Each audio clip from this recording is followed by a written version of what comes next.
ஓம் சாந்தி. பாபாவின் நினைவோடு 4/6/2025 முரளியின் சாரத்தை பார்க்கலாம். பாபா முதல் கேள்வி என்ன கேட்குறாங்கன்னா, புது உலகத்தின் ஸ்தாபனைக்கான முக்கிய ஆதாரம் என்னன்னு கேட்குறாங்க. அதுக்கான பதில்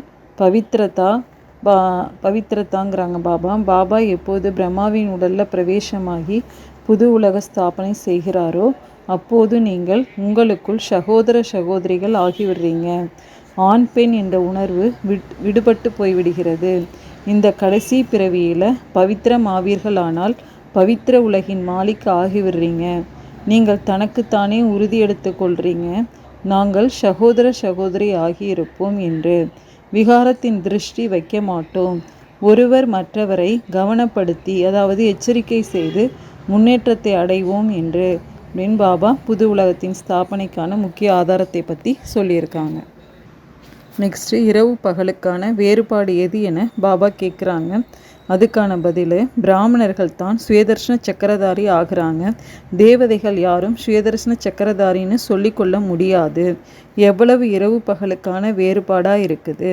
பாபா குழந்தைங்களாகி உங்களுக்கு புரிய வைக்கிறாரு, நீங்கள் ஒவ்வொருவருமே சுயதர்ஷன சக்கரதாரி தான். நம்பர்வார் புருஷார்த்தத்தின் அனுச்சாரமாக இருக்கிறாங்கங்கிறாங்க பாபா. பாபாவை நினைவு செய்யணும், இதுதான் முக்கிய விஷயமா இருக்கு. பாபாவை நினைவு செய்வது என்றால் சாந்தியின் ஆஸ்தியை பெறுவதாகும். சாந்தியில் அனைத்துமே வந்துவிடுது. உங்களுடைய ஆயுளும் நீண்டதாக ஆகிவிடுது. நோயற்ற உடலாகவும் ஆகிக்கொண்டே போகிறது. பாபாவை தவிர வேறு யாராலும் சுயதர்ஷன சக்கரதாரி ஆக்க முடியாதுன்னு பாபா சொல்கிறாங்க. நெக்ஸ்ட்டு ஆண் பெண் என்ற உணர்வு எப்போது விடுபட்டு விடும்னு பாபா கேட்குறாங்க. அதுக்கான பதில் பாபா சொல்கிறாங்க, அனைத்து ஆத்மாக்களுக்கும் தந்தையாக இருக்காரு. ஆகவே குழந்தைங்க அனைவரும் தங்களுக்குள்ள சகோதர சகோதரா ஆகிறாங்க. பாபா புது உலகத்தை படைக்கும்போது பிரஜாபிதா பிரம்மா மூலம் நீங்கள் சகோதர சகோதரிகளாக இருக்கிறீங்க. ஒவ்வொருவரும் பிரம்மகுமார் பிரம்மகுமாரிகள். இது புத்தியில் இருப்பதன் மூலம் பிறகு ஆண் பெண் என்ற உணர்வு விடுபட்டு விடும். மனிதர்கள் இதை புரிந்து கொள்றதே இல்லை. அதாவது நாமும் கூட உண்மையில் சகோதர சகோதரர்கள் என்று. பிறகு தந்தை படைப்பினை படைக்கின்றார் என்றால் சகோதர சகோதரிகள் ஆகிறாங்க. குற்றமான பார்வை நீங்கி விடுதுன்னு பாபா சொல்கிறாங்க. நெக்ஸ்ட் கொஸ்டின், குழந்தைங்களாகிய நாம் யாரை அழைத்து சித்திரங்களை புரிய வைக்கலாம்னு பாபா கேட்குறாங்க. அதுக்கான பதில், இந்த கண்காட்சியோ உங்கள் ஒவ்வொருவரின் வீட்டிலும் இருக்க வேண்டும். ஏனென்றால் குழந்தைகள் நீங்கள் பிராமணர்கள். உங்கள் வீட்டில் இந்த சித்திரங்கள் அவசியம் இருக்க வேண்டும். இவற்றை வைத்து புரிய வைப்பது மிகவும் சுலபம். 84 பிறவி சக்கரமும் புத்தியில் தான் இருக்குது. நல்லது, உங்களுக்கு ஒரு பிராமணி, அதாவது ஆசிரியர் கொடுத்து விடுவோங்கிறாங்க பாபா. அவர் வந்து சேவை செய்துவிட்டு செல்லுவார். நீங்கள் கண்காட்சியை திறந்து வையுங்க. பக்தி மார்க்கத்திலும் கூட யாராவது கிருஷ்ணரின் பூஜை அல்லது மந்திரங்கள் முதலியன தெரியவில்லை என்றால் பிராமணர்களை அழைக்கிறாங்க. அவர்கள் தினந்தோறும் வந்து பூஜை செய்கிறாங்க. நீங்களும் வரவழைக்க முடியும். இதுவோ மிகவும் சுலபமாக இருக்குன்னு பாபா சொல்கிறாங்க.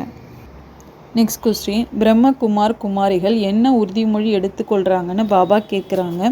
அதுக்கான பதில், பாபா பிரஜாபிதா பிரம்மா மூலம் சிருஷ்டியை படைத்திருப்பார் என்றால் நிச்சயமாக பிரம்மகுமார் குமாரிகள் சகோதர சகோதரியாக ஆகியிருப்பாங்க. உறுதிமொழியும் எடுத்துக்கொள்கிறாங்க, நாங்கள் இருவரும் சகோதர சகோதரியாக இருப்போம். விகார திருஷ்டி வைக்க மாட்டோம்.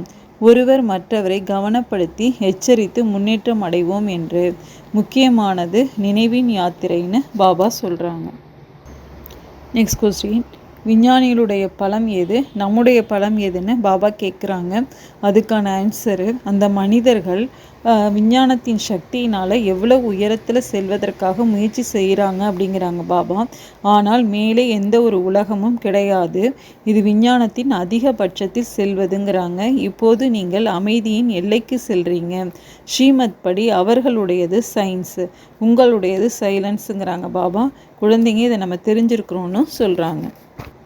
நெக்ஸ்ட் கொஸ்டின், பாபாவிடம் என்ன உறுதிமொழி குழந்தைகள் கொடுக்குறாங்க. பகவான் என தன்னை சொல்லிக்கொள்பவர்களை பற்றியும் பாபா சொல்லியிருப்பது என்ன. பாபா சொல்கிறாங்க, பாபாவிடம் உறுதிமொழி குழந்தைங்க கொடுக்குறாங்க. பாபா, நாங்கள் எங்களுக்குள் ஒருவருக்கொருவர் துணைவராக ஆகி பவித்திரமாக இருப்போம்னு. உங்கள் கட்டளைப்படி நடக்கிறோம்.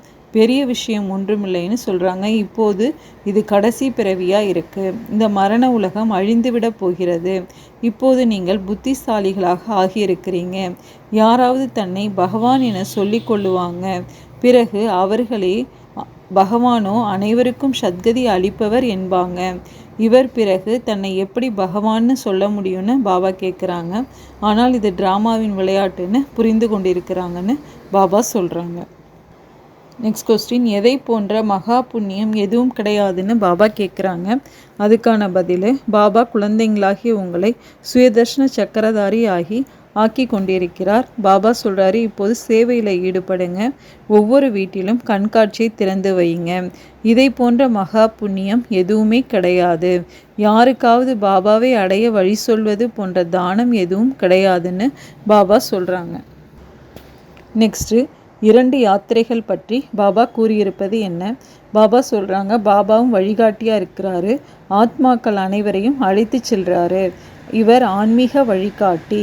அது சரீரம் தொடர்பான உலகாய ரீதியிலான யாத்திரை. இது ஆன்மீக யாத்திரை. சத்யுகத்தில் பக்தி மார்க்கத்தின் சரீர சம்பந்த யாத்திரைகள் கிடையாது. அங்கே நீங்கள் பூஜைக்குரியவர்களாக ஆகிறீங்கன்னு பாபா சொல்கிறாங்க. நெக்ஸ்ட்டு, யாருக்கு ஏராளமான பெயர்கள் உள்ளனன்னு பாபா கேட்குறாங்க. அதுக்கான பதில், இனிமையான குழந்தைங்களே ஆத்மாபிமானி ஆகுங்கிறாங்க பாபா. தன்னை ஆத்மானு உணர்ந்து பாபாவை நினைவு செய்யுங்கள். நீங்கள் என்னுடைய செல்ல குழந்தைங்க, அரை கல்பத்தின் நாயகிகள்.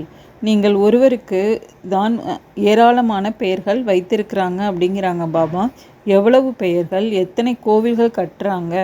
நானும் ஒருவன்தான். என்னுடைய பெயர் சிவன். நான் 5000 ஆண்டுகளுக்கு முன் பாரதத்தில்தான் வந்திருந்தேன். குழந்தைகளை தத்தெடுத்திருந்தேன். இப்பொழுதும் தத்தெடுத்து கொண்டிருக்கிறேன். பிரம்மாவின் குழந்தைகள் என்ற காரணத்தினால் சிவபாபாவுக்கு நீங்கள் பேர குழந்தைங்களா ஆகுறீங்கன்னு பாபா சொல்கிறாங்க. நெக்ஸ்ட் கொஸ்டின், எது ஒன்றும் பெரிதல்ல, யாருக்கும் ஒரு வினாடியும் கூட புத்தியில் பதியும்னு பாபா கேட்குறாங்க. அதுக்கான பதில், கண்காட்சியில் எவ்வளவு ஏராளமான பேர் வர்றாங்க. அதில் அபூர்வமான சிலரே வெளிப்படுறாங்க. சிலரோ மகிமை செய்கிறாங்க. மிக நன்றாக உள்ளது, நாங்கள் வருவோம்னு சொல்கிறாங்க. அபூர்வமாக சிலர் 7 நாள் கோர்ஸ் எடுத்துக்கொள்கிறாங்க. 7 நாள் விஷயமும் இப்போது என்ன, கீதையின் பாடமும் 7 நாள் வைக்கிறாங்க. 7 நாள் நீங்களும் கூட பட்டியில் இருக்க வேண்டும். தன்னை ஆத்மானு உணர்ந்து பாபாவை நினைவு செய்வதன் மூலம் குப்பை முழுவதும் வெளியேறிவிடுங்கிறாங்க பாபா. அரை கல்பத்தினுடைய அசுத்தமான நோய் தேக அபிமானத்தினுடையதாக இருக்குது. அதை வெளியேற்ற வேண்டும். ஆத்ம அபிமானி ஆகணும். 7 நாள் கோர்ஸ் ஒன்றும் பெரியதல்லங்கிறாங்க பாபா. யாருக்கும் ஒரு வினாடியில் கூட புத்தியில் பதிந்து விடும்னு பாபா சொல்கிறாங்க. நெக்ஸ்ட் கொஸ்டின், யார் பழையவர்களை காட்டிலும் முன்னால் செல்ல முடியும்னு பாபா கேட்குறாங்க. அதுக்கான பதில், தாமதமாக வருபவர்கள் முன்னால் செல்ல முடியும்.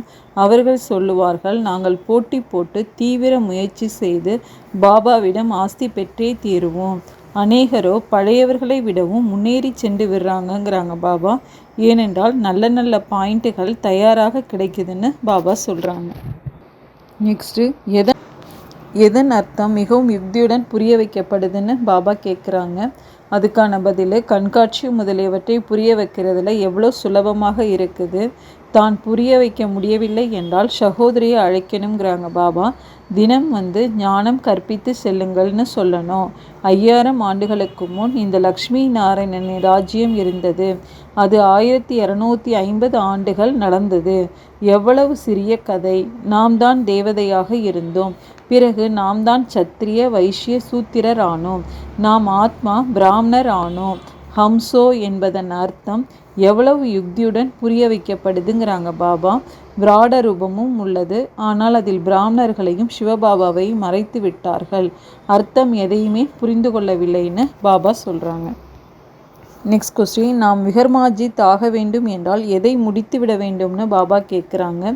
அதுக்கான பதில், இப்போது குழந்தைங்களாகிய நீங்கள் நினைவின் முயற்சி செய்யணும். வேறு எந்த ஒரு சந்தேகத்திலும் வரக்கூடாது. விகர்மாஜித் ஆகி உயர்ந்த பதவி பெற வேண்டுமானால் கவலையை முடித்துவிட வேண்டும்ங்கிறாங்க பாபா. இது ஏன் நடக்கிறது, இவர் இப்படி ஏன் செய்கிறார், இந்த அனைத்து விஷயங்களையும் விட்டு ஒரே சிந்தனையில் இருக்க வேண்டும். நாம் தமோ பிரதானத்திலிருந்து சதோ பிரதானமாக ஆக வேண்டும். எவ்வளவு பாபாவை நினைவு செய்கிறீர்களோ அவ்வளவு விகர்மாஜித் ஆகி உயர்ந்த பதவி பெறுவீங்கிறாங்க பாபா. மற்றபடி தவறான விஷயங்களை கேட்டு தனது புத்தியை கெடுத்து கொள்ளக்கூடாது.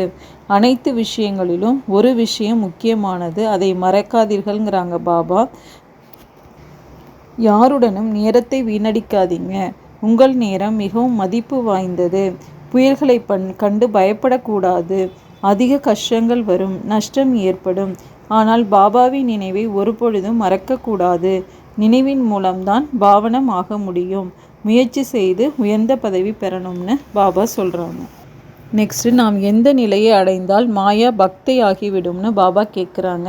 அதுக்கான பதில், மூழ்கிய நிலையின் அனுபவம் செய்வதற்காக தன்னுடைய அநேக டைட்டில்கள் அல்லது சொரூபம், அநேக குணங்களின் அலங்காரம், அநேக விதமான குஷியின் ஆன்மீக நஷாவின் படைப்பவர் மற்றும் படைப்பின் விஸ்தாரத்தின் பாயிண்ட்டுகள், பிராப்தியின் பாயிண்ட்டுகளை ஸ்மிருதியில் வையுங்கள். அதில் உங்களுக்கு பிடித்தவற்றை சிந்தனை செய்வீர்களானால் மூழ்கிய அவஸ்தா சுலபமாக அனுபவம் ஆகும். பிறகு ஒருபொழுதும் வேறு வசமாக, அதாவது மாயாவசம் ஆக மாட்டீர்கள். மாயா சதா காலத்திற்கும் நமஸ்காரம் செய்யும். சங்கமயுகத்தின் முதல் பக்தையாக மாயா ஆகிவிடும். எப்போது நீங்கள் மாயாஜித் மாஸ்டர் பகவான் ஆவீர்களோ அப்போது மாயா பக்தை ஆகிவிடும்னு பாபா சொல்கிறாங்க. நெக்ஸ்ட்டு, எப்போது உண்மையான பிராமணர் என நம்மை சொல்லிக்கொள்ள முடியும்னு பாபா கேட்குறாங்க. அதுக்கான பதில், எப்போது உங்கள் பேச்சும் பின்பற்றும் நடைமுறையும் பிரம்ம பாபாவுக்கு சமமாக ஆகிவிடுகிறதோ அப்போது உண்மையான பிராமணர் என உங்களை சொல்லுவார்கள்னு பாபா சொல்கிறாங்க.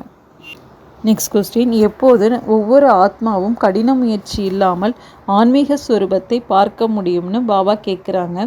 அதுக்கான பதில், நிரந்தர நினைவில் இருப்பதற்கான சகஜ சாதனம் இல்லறத்தில் இருந்து கொண்டே பரவிருத்தியில் இருப்பதாகும்.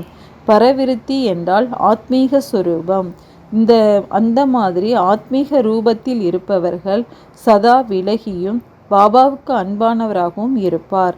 அவர் எதை செய்தாலும் அவர் காரியம் செய்யவில்லை, ஆனால் விளையாடினார் என்பதாக அனுபவம் ஆகும். இந்த ஆன்மீக கண்கள், இந்த ஆன்மீக மூர்த்தி அந்த மாதிரி தெய்வீக கண்ணாடி ஆகிவிடும். அந்த கண்ணாடியில் ஒவ்வொரு ஆத்மாவும் கடின முயற்சி இல்லாமல் ஆன்மீக சொரூபத்தையே பார்ப்பார்கள். அச்சா, ஓம் சாந்தி.